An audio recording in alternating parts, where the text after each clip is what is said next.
السلام علیکم، کیسے ہیں آپ سب؟ امید ہے خیریت سے ہوں گے۔ چلے آئیں آج کا ناول سٹارٹ کرتے ہیں، محبت ایک جنون، episode 1۔ Subscribe and like my channel, thank you. یار کچھ منگواؤ، اب بہت بھوک لگ رہی ہے۔ باقی باتیں بعد میں۔ وہ تینوں یار یونیورسٹی کی کیفیٹیریا میں بیٹھی تھیں۔ ہاں یار، سر احسان نے تو آج جان ہی لے لی، ہانیہ بولی۔ ایسی ویسی، عنایہ منہ بنا کر بولی۔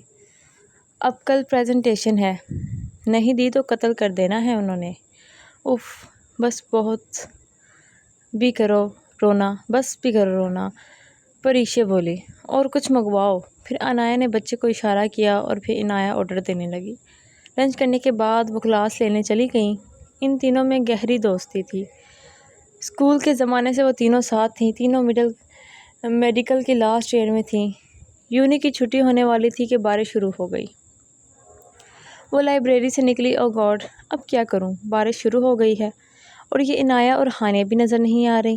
وہ پریشان برآمدے کے نیچے کھڑی تھی۔ بہت ٹائم ہو جائے گا۔ پریشے نے کھڑی دیکھی، کہاں اسے کسی نے آواز دی۔ سنیے۔ آواز دینے والا اس کا کلاس فیلو فہد تھا۔ جی، وہ مجھے آپ سے سر احسان کے سبجیکٹ کے نوٹس چاہیے تھے۔ دیں گی؟ پلیز، میں آپ کو کاپی کروا کے واپس کر دوں گا، وہ نرمی سے بولا۔ پریشے مسکرا دی۔ اس نے بیگ سے نوٹس نکال کر اسے دیے۔ یہ لو۔ تھینک یو پریشے، تم ہمیشہ میری مدد کرتی ہو۔ تھینک یو، وہ بولا تو پریشے بہت خوش ہوئی۔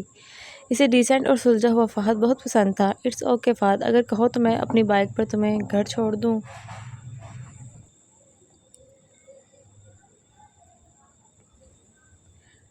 اٹس اوکے فہد، اگر تم کہو تو میں تمہیں اپنے گھر پر بائیک سے گھر چھوڑ دوں۔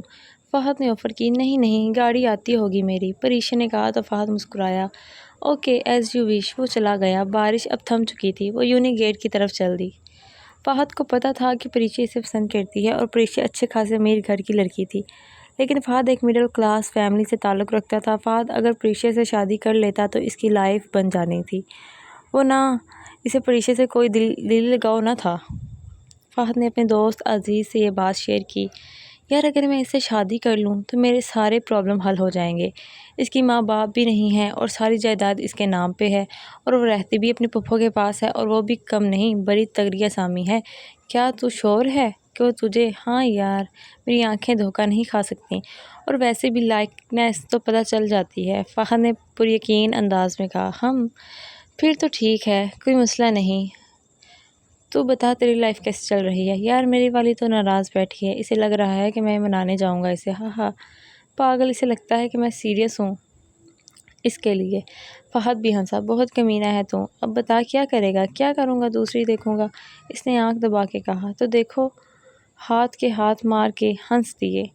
دور سے فہد کو پریشے آتی دکھائی دی۔ تو جا، پریشے آ رہی ہے، میں آتا ہوں، پریشے کی طرف چل دیا۔ وہ اسے دیکھ کر مسکرائی۔ او سوری، میں تمہاری نوٹس لانا بھول گیا۔ اٹس اوکے فہد، کوئی بات نہیں۔ آنٹی کیسی ہیں اب؟ امی ٹھیک ہیں اب، تھینک یو، تم نے برے وقت میں میری بہت مدد کی۔